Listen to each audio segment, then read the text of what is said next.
Hey everyone, these are my amazingly delicious Tonka bean cupcakes, and they're super easy to make. They're fluffy and they keep well, and that amazing Tonka fragrance, well, that's something you have to experience yourself.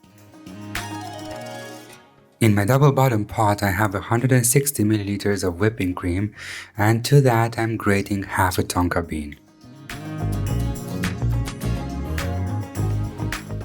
Bring this to a boil, stirring constantly to avoid it from sticking to the bottom of the pot, and then cut the heat.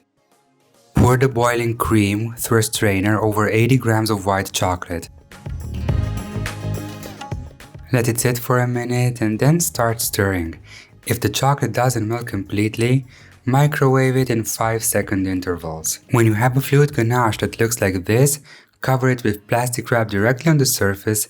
Let it cool down to room temperature and then refrigerate it for at least 5 hours.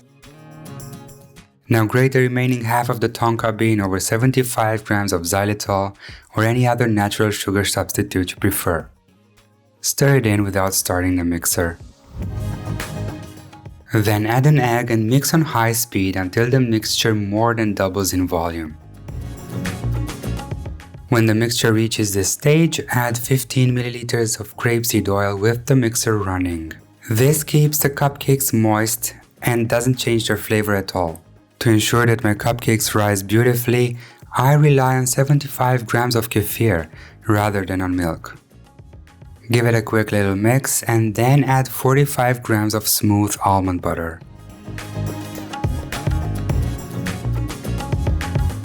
Mix this in until you have a homogeneous mixture, and then it's time for the dry ingredients. 125 grams of all-purpose flour, a pinch of salt and 5 grams of baking powder.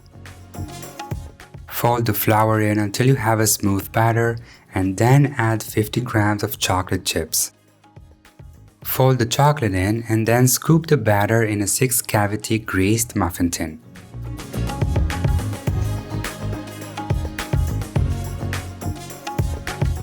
Tap the muffin tin against your work surface a couple of times to release any big air bubbles, and then bake the cupcakes at 160 Celsius for 25 minutes. Remove them from the tin and let them cool down to room temperature. And then it's time to whip up the Tonka bean ganache.